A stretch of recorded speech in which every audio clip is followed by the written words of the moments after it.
नमस्कार। मैं डॉक्टर संपतराम रहगर, सहाचार्य राजनीति विज्ञान, SRP गवर्नमेंट कॉलेज बांदीकुई। आज हम बात करेंगे प्लेटो का शिक्षा सिद्धांत। प्लेटो ने अपने ग्रंथ रिपब्लिक में संरक्षक वर्ग की शिक्षा पर विस्तार से और ध्यानपूर्वक विचार किया। इसके संबंध में रूसो का यह कहना है कि रिपब्लिक राजनीति विज्ञान का ग्रंथ नहीं वरन शिक्षा पर भी लिखा गया श्रेष्ठ ग्रंथ है। प्लेटो का ये विचार था कि इस शिक्षा पद्धति के द्वारा आदर्श राज्य के लिए दार्शनिक शासक, संरक्षकों तथा सैनिकों की प्राप्ति संभव हो सकेगी। साम्यवादी सामाजिक व्यवस्था के द्वारा परिवार तथा संपत्ति के प्रति प्रेम की उन परिस्थितियों को दूर किया जा सकेगा जो संरक्षक तथा सैनिक वर्ग के कर्तव्य पालन में अधिक बाधा बनती है। इस प्रकार प्रथम एक सकारात्मक उपचार है और द्वितीय निषेधात्मक। और जैसा कि इसके संबंध में सैबाइन बोलता है कि प्लेटो ने की शिक्षा पर ही अधिक बल देता है। प्लेटो के अनुसार शिक्षा मानसिक व्याधियों को दूर करने का मानसिक उपचार है। एक आदर्श राज्य नागरिकों को श्रेष्ठ चरित्र पर ही स्थिर रह सकता है तथा नागरिकों के चरित्र को ढालने का कार्य शिक्षा के आधार पर ही संभव हो सकता है। प्लेटो के समय दो प्रकार की शिक्षा पद्धतियां प्रचलित थी। पहली एथेंस की शिक्षा पद्धति, दूसरी स्पार्टा की शिक्षा पद्धति। एथेंस की शिक्षा पद्धति के संबंध में हम बात करते हैं तो ये पाया जाता है कि शिक्षा प्रत्येक परिवार का निजी कार्य समझा जाता था। इसमें राज्य का कोई हस्तक्षेप नहीं होता था। एथेंस की यह शिक्षा पद्धति में व्यक्ति के शारीरिक, मानसिक और चारित्रिक विकास के लिए उपयुक्त थी, किंतु इसमें शिक्षा देना राज्य का नहीं वरन परिवार का दायित्व होने के कारण यह शिक्षा राज्य की प्रकृति तथा उसकी आवश्यकताओं के प्रतिकूल होती थी। इसमें अज्ञानी निकम्मे प्रकार के राजनीतिक वर्ग का उदय होना था। दूसरे नंबर पर स्पार्टा की शिक्षा पद्धति। स्पार्टा की शिक्षा पद्धति राज्य के द्वारा नियंत्रित थी, क्योंकि उस समय स्पार्टा चारों ओर से विरोधी राज्यों से घिरा हुआ होने तथा सदैव ही आक्रमण के भय से ग्रस्त होने के कारण इसमें कठोर सैनिक प्रशिक्षण की व्यवस्था प्रचलित थी। शिक्षा के संबंध में हम जब बात करते हैं तो उस समय स्पार्टा की शिक्षा में स्त्रियों के लिए भी शारीरिक शिक्षा अनिवार्य थी, जिससे उनकी संतान बलवान और पुष्ट हो स्पार्टा के बच्चों को 7 वर्ष की आयु में ही उनके परिवार से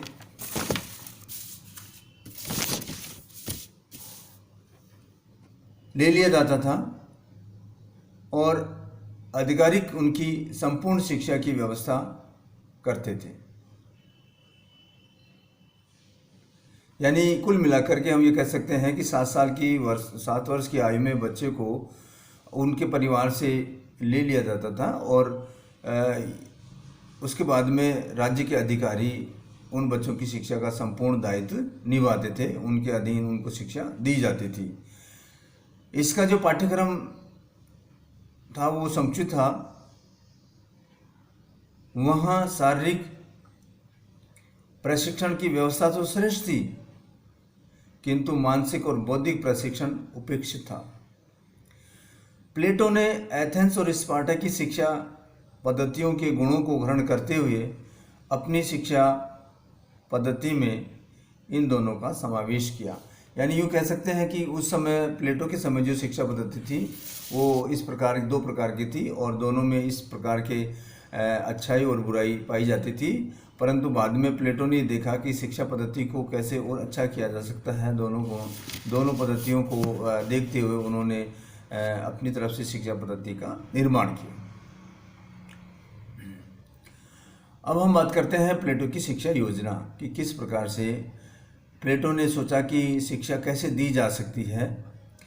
इस योजना के अंतर्गत शिक्षा व्यक्ति के जीवन की अनवरत प्रक्रिया है और व्यक्ति की शिक्षा की व्यवस्था राज्य के द्वारा ही की जानी चाहिए।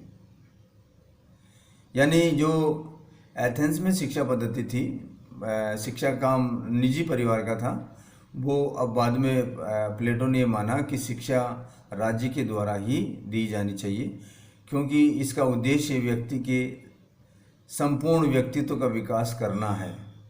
प्लेटो ने अपनी शिक्षा योजना में को दो भागों में बांटा है। पहली भाग है प्रारंभिक शिक्षा, दूसरा भाग है उच्च शिक्षा। तो पहला आता है प्रारंभिक शिक्षा। यह सभी बच्चों के लिए अनिवार्य रखी गई है। यह शिक्षा 6 साल से लेकर के 20 वर्ष की उम्र तक चलती है।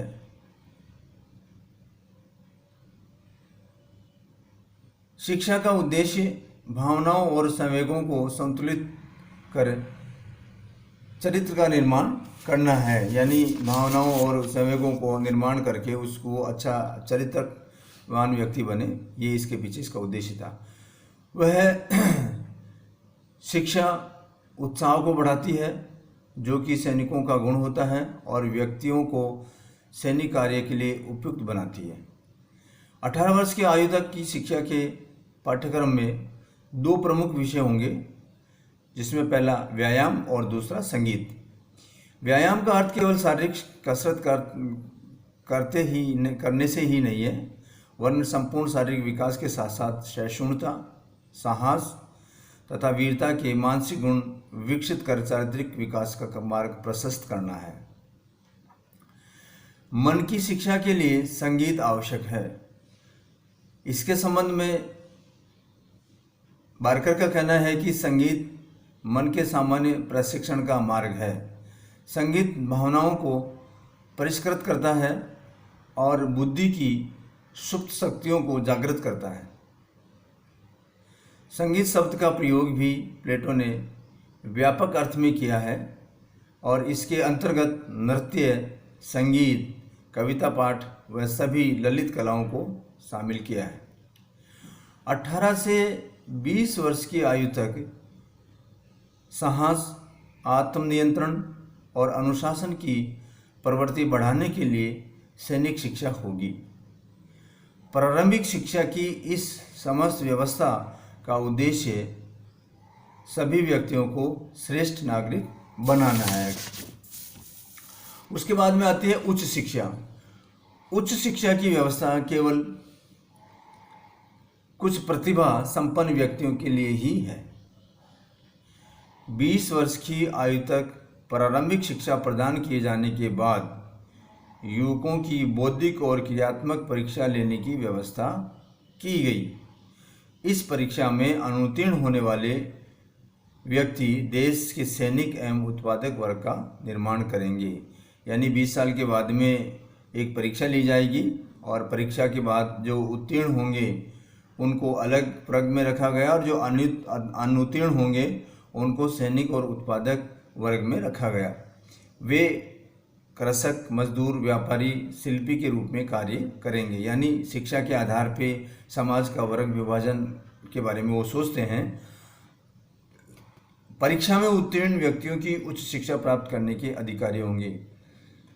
उच्च शिक्षा के लिए व्यक्तियों का चुनाव निष्पक्ष भाव से किया जाएगा तथा इसमें व्यक्ति की आर्थिक स्थिति एवं कुछ के आधार पर कोई भेदभाव नहीं होगा। यानी उच्च शिक्षा का जो चयन है वो किसी भेदभाव पूर्ण तरीके से नहीं होगा, निष्पक्ष होगा। जो प्रतिभावान है, आगे शिक्षा लेने का इच्छुक है, उसी को इस प्रकार की आगे की शिक्षा देने का प्रावधान प्लेटो करता है।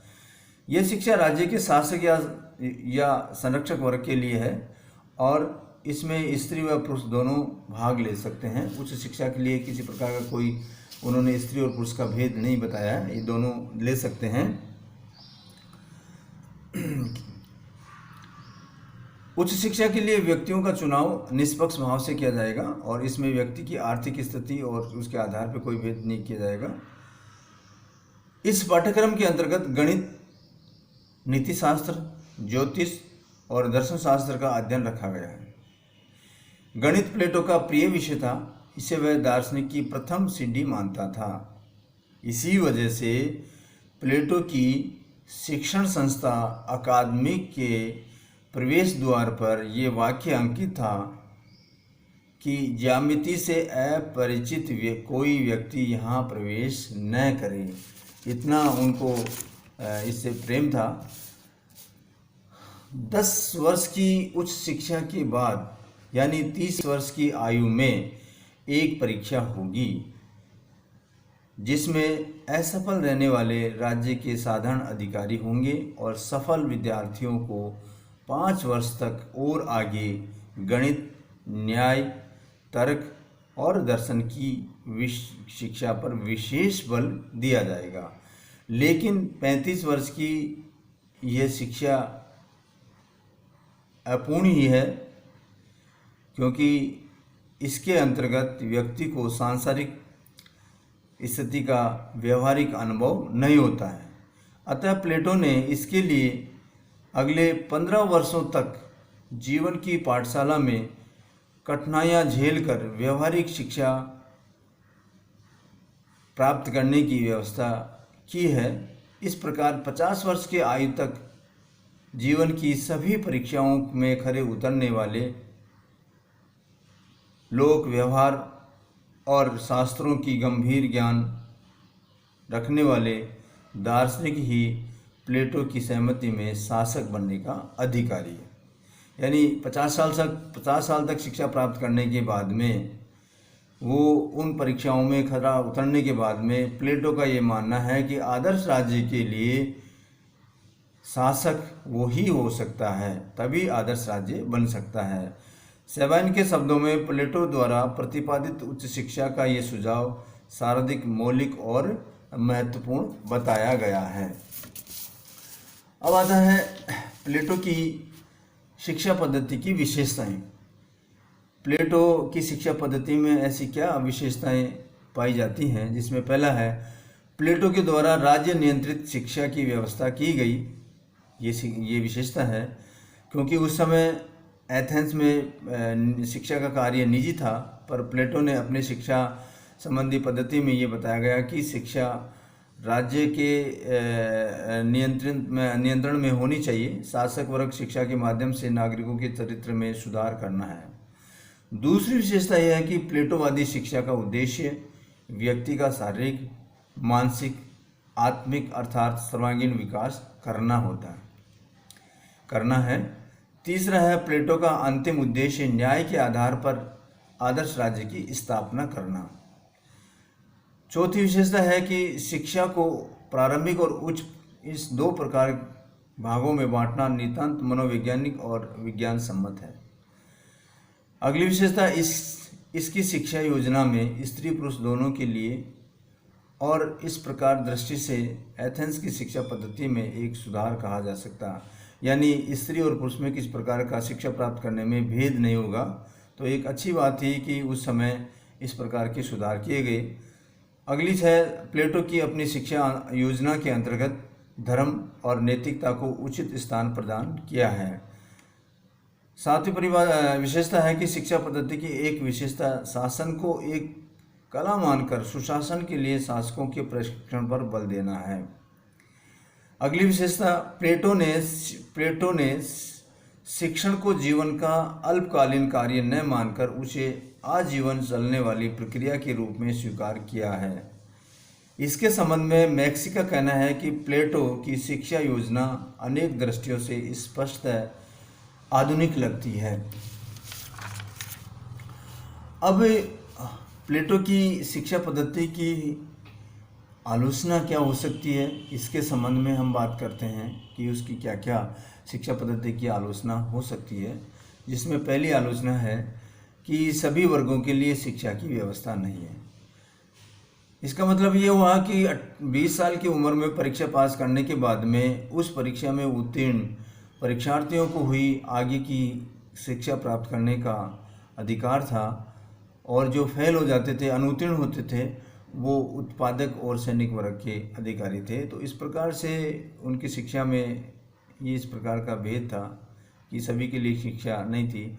प्रारंभिक शिक्षा के बाद में उत्पादक वर्ग को कोई और यानी टेक्निकल ज्ञान देने की आवश्यकता नहीं समझी जाती थी। सैनिक और विशेषतः शासक वर्ग की शिक्षा पर ही सारा ध्यान केंद्रित किया गया। सेबाइन के अनुसार प्लेटोवादी शिक्षा योजना का ये गंभीर दोष है, क्योंकि केवल अच्छों का ही यह एक शासकों के लिए ही देश का कल्याण संभव नहीं है। दूसरी आलोचना साहित्य की उपेक्षा प्लेटो की शिक्षा में पाई जाती है। साहित्य को बहुत ही कम और गणित का बहुत अधिक महत्व प्रदान किया गया है, तो ये भी एक आलोचना का बिंदु है। अगली आलोचना हम इस रूप में कर सकते हैं कि कला और साहित्य पर अनुचित नियंत्रण, ये शिक्षा पद्धति इस रूप में भी अन्यायपूर्ण है कि इसके अंतर्गत कवि और कलाकार को राज्य के नियंत्रण में जकड़े रहने का प्रयास किया गया है। चौथी आलोचना है कि इस शिक्षा योजना को सैद्धांतिक अधिक और व्यवहारिक कम माना गया है। प्लेटो ने शासकों के लिए उस शिक्षा की व्यवस्था की जिसमें व्यवहारिक शासक प्राप्त होना संभव नहीं है। अगली आलोचना शिक्षा क्रम लंबा और खर्चीला है, यानी हम अनुमान लगाते हैं कि 50 साल तक शिक्षा प्राप्त करने के बाद में वह व्यक्ति संपूर्ण परीक्षाओं में पास होने के बाद में वो आदर्श राज्य का शासक बने, दार्शनिक राजा बने। तो 50 वर्ष तक की उम्र तक अध्ययन करना एक लंबी प्रक्रिया है, जीवन भर पढ़ने की, और खर्चीली भी है। तो इसमें इतनी लंबी शिक्षा से लाभ उठाने का उत्साह बहुत कम व्यक्तियों में पाया जाता है। सबके लिए ये सब में इस प्रकार का गुण नहीं पाया जाता है। इसके साथ ही व्यक्तिगत विकास का बलिदान है। इस शिक्षा योजना के अंतर्गत व्यक्ति के स्वतंत्र विकास पर बिल्कुल भी ध्यान नहीं दिया गया है। लास्ट में चिंतन और कार्य के आदर्श में भेद है। प्लेटो के अनुसार शिक्षा का आदर्श कभी सत्य पर विचार है, तो कभी व्यक्ति द्वारा अपना ही विकास, कभी सामाजिक सेवा भाव है, तो कभी अपने आप को समाज के अनुरूप बनाना। इस प्रकार की बातें शिक्षा पद्धति प्लेटो की शिक्षा पद्धति में पाए जाने के संकेत मिलते हैं। धन्यवाद।